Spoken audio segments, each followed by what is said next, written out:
Amis internautes, n'oubliez pas de liker, de vous abonner et de cliquer sur la note de notification pour ne rien rater. Bonsoir à toutes et à tous et bienvenue dans ce bulletin d'information.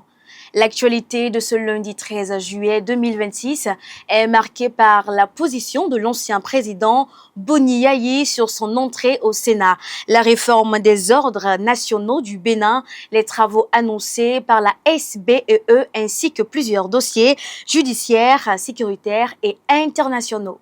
Bienvenue dans le Grand Zoom de BLTV, votre rendez-vous d'analyse et de décryptage des faits qui font le Bénin, l'Afrique et le monde. Au sommaire de cette édition, Sénat. Boni Yayi accepte finalement de siéger sous certaines conditions. Assemblée nationale, les députés examinent 2 projets de loi majeurs sur l'environnement. Criette, l'avocat Magloire Yansounou condamné à 7 ans de prison ferme. 19e promotion de l'ENO, des officiers de 8 pays formés au Bénin. Réforme des ordres nationaux, une nouvelle identité pour le mérite artisanal. SBEE, des perturbations électriques annoncées ce mardi. Place maintenant au développement de ces titres. Comme annoncé à l'entame, l'ancien président Boni Yayi accepte de siéger au Sénat sous conditions.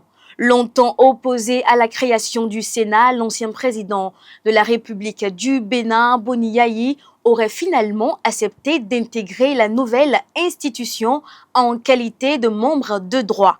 Conteste en novembre 2025. Boni Yayi avait critiqué la création du Sénat, estimant que cette institution n'était pas nécessaire et pouvait fragiliser l'équilibre démocratique. À l'approche de l'installation officielle de la Chambre haute prévue le 30 juillet prochain, l'ancien chef de l'État aurait changé de position et accepté de rejoindre le Sénat aux côtés des anciens présidents Patrice Talon et Nicéphore Soglo. Cette décision serait toutefois liée à plusieurs attentes formulées à l'endroit du président Romuald Wadagni. Parmi les préoccupations évoquées figurerait la poursuite de la décrispation politique, le respect des libertés publiques, la situation de certains détenus et le retour de certains exilés. Perspective, la présence annoncée de Boni Yayi au Sénat pourrait marquer une nouvelle étape dans le dialogue politique au Bénin. Assemblée nationale, 2 projets de loi environnementaux au cœur des débats. Les députés béninois se réunissent ce lundi 13 et mardi 14 juillet 2026 en séance plénière pour examiner plusieurs textes importants. Objet, les travaux portent notamment sur 2 projets de loi relatifs aux forêts, à la faune et à la gestion durable des terres. Cette session intervient après un séminaire d'appropriation du projet de loi portant Code des forêts organisé les 6 et 7 juillet dernier à Grand Popo sous la direction du président de l'Assemblée nationale, Joseph Fifame Djogbenou. Ces réformes visent à renforcer la protection des ressources naturelles et à améliorer la gestion des écosystèmes au Bénin. Suite, les conclusions des débats permettront aux parlementaires de se prononcer sur l'avenir du cadre juridique environnemental du pays. Criette, l'avocat Magloire Yansounou, condamné à 7 ans de prison ferme. La Cour de répression des infractions économiques et du terrorisme a rendu ce lundi 13 juillet 2026 son verdict dans l'affaire impliquant l'avocat Magloire Yansounou. Verdict, Maître Magloire Yansounou a été reconnu coupable d'abus de confiance et de blanchiment de capitaux. Il écope de 7 ans d'emprisonnement ferme et d'une amende de 28 millions de francs CFA. Comme dommage, la juridiction a également accordé 3 millions de francs CFA de dommages et d'intérêts à l'une des parties civiles. L'affaire trouve son origine dans les plaintes de 2 anciens clients. Ils accusent l'avocat d'avoir conservé une partie des sommes obtenues à l'issue de procédures judiciaires. Dans l'un des cas, un ancien employé reproche à Maître Yansounou de ne pas avoir reversé l'intégralité des indemnités obtenues après un contentieux avec son employeur. Dans une autre affaire, un exploitant agricole affirme que son avocat aurait encaissé plus de 18 millions de francs CFA sans l'en informer. Âgé de 118 ans, l'avocat a toujours contesté les accusations portées contre lui. Il dispose désormais d'un délai légal de 15 jours pour faire appel de la décision. 19e promotion de l'ENO à Cana. Des officiers de 8 pays formés au Bénin. La caserne de Cana a accueilli le vendredi 10 juillet 2026 la cérémonie officielle de présentation au drapeau des élèves officiers de la 19e promotion de l'École nationale des officiers, ENO. Cette promotion rassemble des officiers béninois et des stagiaires venus de plusieurs pays africains.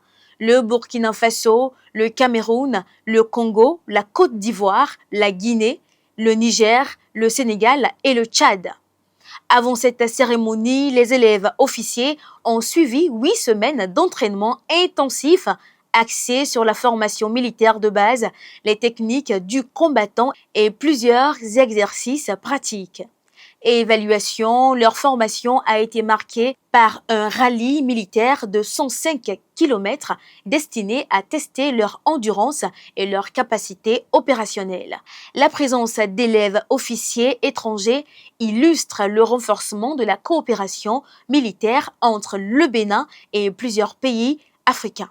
Le commandant de l'ENO, le lieutenant-colonel Georges Pauvihin, a salué leur engagement et rappelé les valeurs qui doivent guider leur carrière: discipline, leadership, honneur et sens des responsabilités. Réforme des ordres nationaux du Bénin, une nouvelle identité pour le mérite artisanal. L'Assemblée nationale a adopté une modification importante de la loi portant création des ordres nationaux du Bénin.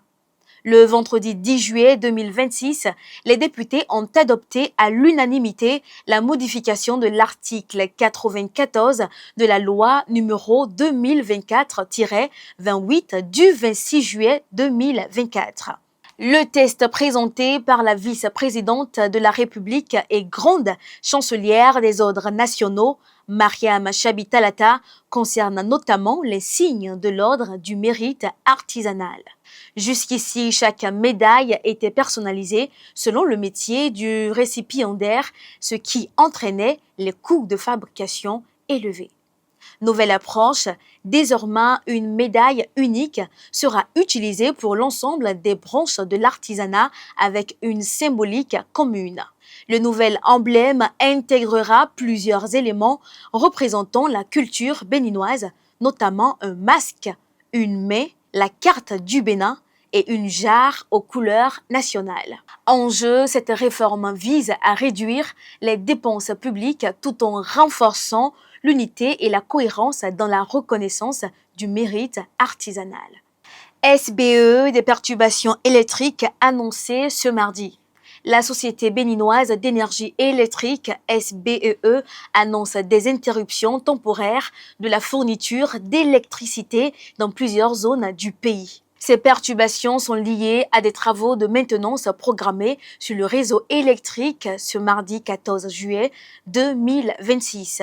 Objectif: ces interventions techniques visent à améliorer la fiabilité du réseau et à renforcer la qualité de la distribution d'énergie. Les équipes de la SBEE sont mobilisées afin d'assurer un retour rapide à la normale après les travaux.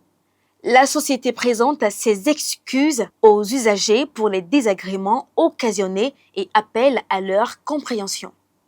À Cotonou, 4 suspects arrêtés et plusieurs boulettes de chanvre indien saisies.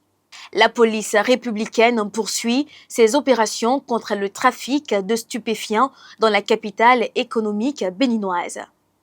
Le vendredi 10 juillet 2026, 2 interventions menées dans le quartier Agla ont permis l'interpellation de 4 personnes soupçonnées d'être impliquées dans un trafic de produits illicites. Première intervention à Agla, Petit Château, les forces de l'ordre ont saisi 9 boulettes et 2 plaquettes de chanvre indien, 3 téléphones portables, du matériel de conditionnement, un fumoir artisanal ainsi qu'une somme de 3 000 francs CFA. Deuxième intervention, 2 heures plus tard, une descente à Agla à Gongwame a permis l'arrestation de 2 autres suspects. Les policiers ont découvert 32 boulettes de chanvre indien, des emballages, un broyeur, 2 téléphones portables et 67 000 francs CFA. Les 4 personnes interpellées ont été placées en garde à vue. Les investigations se poursuivent afin d'identifier d'éventuels complices et de remonter les circuits d'approvisionnement. Objectif, la police républicaine réaffirme sa détermination à lutter contre le trafic de stupéfiants et à renforcer la sécurité des populations. Cameroun, le secteur de l'or sous pression après des révélations sur des activités illégales. Le gouvernement camerounais tente de renforcer le contrôle de l'exploitation aurifère après plusieurs révélations sur des activités jugées irrégulières. Des interrogations persistent sur l'écart entre les quantités d'or officiellement déclarées et celles acquises par certains acheteurs internationaux. Mesure, le ministère des Mines a multiplié les contrôles et annoncé des sanctions contre des sociétés ne respectant pas les règles environnementales, fiscales et minières. Décision, environ 200 sociétés ont été sommées de se mettre en conformité. Plusieurs permis de recherche ont également été retirés. La coalition camerounaise a publié ce que vous payez, demande la publication des bénéficiaires réels des permis miniers afin de garantir davantage de transparence. Les acteurs de la société civile estiment qu'une meilleure traçabilité est nécessaire pour lutter contre la corruption et la contrebande dans le secteur de l'or. Guerre au Soudan, le Parlement européen condamne les violences. La communauté internationale continue de réagir face à la crise qui frappe le Soudan depuis plus d'1 an. Le Parlement européen a adopté une décision condamnant les crimes de guerre et les crimes contre l'humanité commis dans le pays. Les eurodéputés dénoncent notamment les violences attribuées aux forces de soutien rapide dans le conflit qui les oppose à l'armée régulière. Le texte appelle à mettre fin aux attaques contre les civils, aux violences sexuelles et à la famine qui touchent plusieurs populations. L'Union européenne est appelée à prendre des sanctions contre les responsables des violences et leur soutien extérieur. Cette résolution marque une nouvelle pression internationale sur les acteurs impliqués dans la guerre soudanaise. Et pour finir, la session de l'émotion. À Ouidah, une jeune femme blessée dans un accident de circulation. Une jeune femme de 19 ans a été blessée dans un accident survenu à Ouidah après le non-respect d'un feu tricolore. Les faits, selon l'agence béninoise de protection civile, un taxi aurait franchi un feu rouge avant de percuter une motocyclette qui circulait normalement dans le sens opposé. La jeune femme apprentie électricienne a été projetée au sol sous la violence du choc. Elle souffrait de plusieurs blessures, à savoir des contusions et des fractures. Les sapeurs-pompiers lui ont apporté les premiers soins sur place avant son évacuation vers l'hôpital de zone de Ouidah pour des examens approfondis. Enquête, les forces de l'ordre ont effectué les constatations et ouvert une enquête pour déterminer les circonstances exactes de l'accident et d'éventuelles responsabilités. Message, l'agence béninoise de protection civile appelle les usagers à respecter strictement le code de la route, en particulier les feux tricolores, pour éviter de nouveaux drames. Ainsi s'achève cette édition du Grand Zoom de BLTV. Une actualité marquée entre autres par la position de Boni Yayi sur le Sénat et la condamnation de l'avocat Magloire Yansounou par la Criette. Merci de votre fidélité au Grand Zoom de BLTV. Excellente soirée à toutes et à tous et à bientôt pour une nouvelle édition.